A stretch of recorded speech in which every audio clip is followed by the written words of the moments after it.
Otra vez las escuelas de Veracruz en el centro del escándalo. Y no porque estén estrenando salones o pizarrones, sino porque según la Auditoría Superior de la Federación hay más de 31 millones de pesos que simplemente se esfumaron. Obras que no se terminaron, contratos con fallas, anticipos pagados pero no amortizados y hasta registros ante el IMSS que nadie hizo.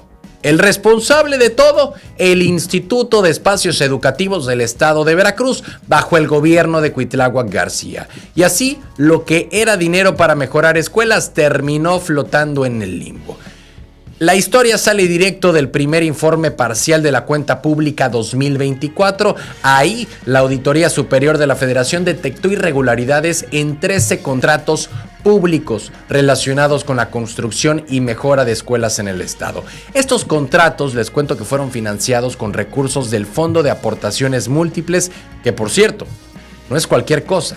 Es dinero federal que debería servir para infraestructura educativa, pero en lugar de ver techos nuevos o aulas dignas, la auditoría encontró falta de documentación, pagos sin sustento, retrasos en obra e incluso fallas estructurales. Según la auditoría, hay 31.891.000 pesos en observación. ¿La razón? Pagos de anticipos que no fueron amortizados, estimaciones sin respaldo documental, obras que se cobraron pero que pues simplemente no se hicieron y construcciones que no se ajustaron al proyecto original. Uno de los casos más claros fue el del contrato IEEV FAMS 2024-108. Ese contrato recibió pagos sin que la obra estuviera concluida, o sea, cobraron antes de terminar y aún así no entregaron nada completo. Y como cereza en el pastel, más de 203,000 pesos adicionales también podrían representar un daño al erario. Pero no solo es dinero volando, también está el tema laboral, porque la Auditoría Superior de la Federación encontró que 14 obras no estaban registradas ante el IMSS, lo cual no es cualquier cosa, porque eso significa que los trabajadores de la construcción pudieron haber quedado sin seguro y sin derechos laborales básicos.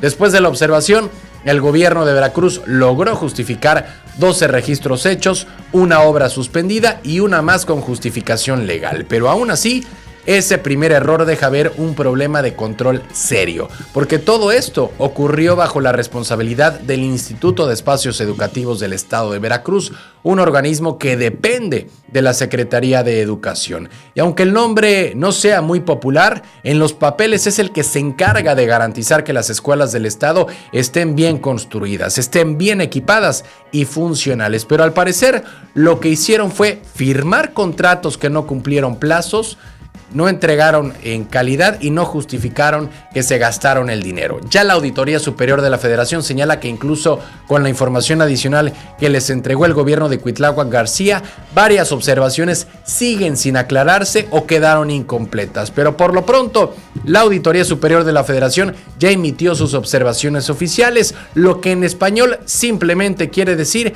aquí hay un problema y necesitamos respuesta. En el mejor de los casos, se aclara todo.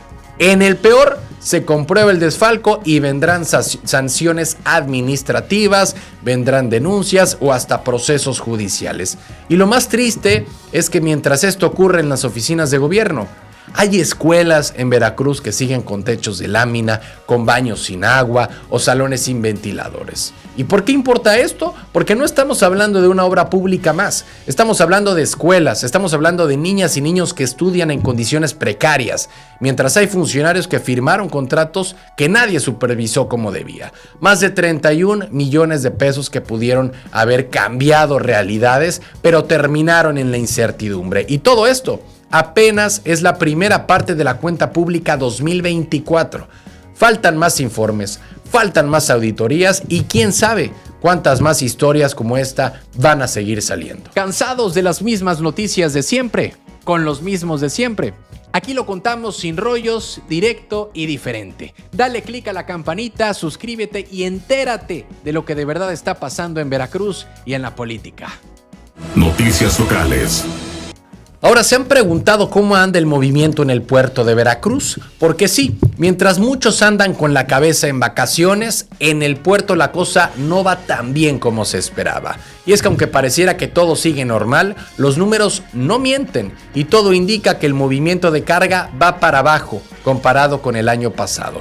Hoy vamos a platicar tranquilamente de esto, qué se está moviendo menos, por qué y qué significa para Veracruz. Pero tranquilos, vamos a platicarlo sin tecnicismos, como si estuviéramos echando un café.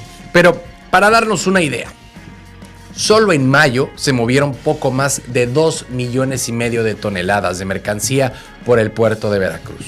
Sí, puede parecer muchísimo 2,5 millones de toneladas de mercancía, y si sumamos lo que ha pasado de enero a mayo, ya van más de 12,181,000 toneladas acumuladas.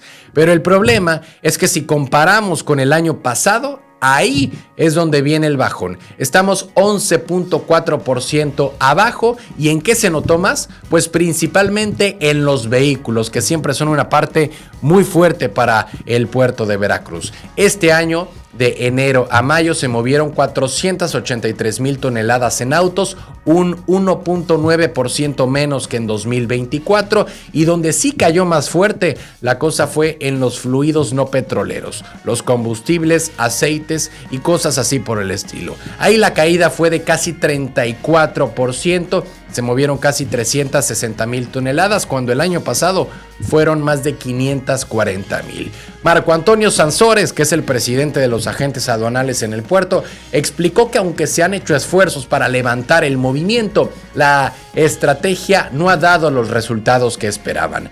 Sí ha bajado un poco la velocidad de la caída, pero seguimos en números negativos. Ahora, algo curioso, a pesar de esto, en mayo, Veracruz logró algo importante, y es que superó al puerto de Manzanillo y se convirtió en el puerto número 1 ese mes. Algo que no es poca cosa. Eso significa que seguimos en la pelea por el primer lugar a nivel nacional, pero sí, el ambiente general sigue apretado y tiene que ver con lo que pasa en el mundo.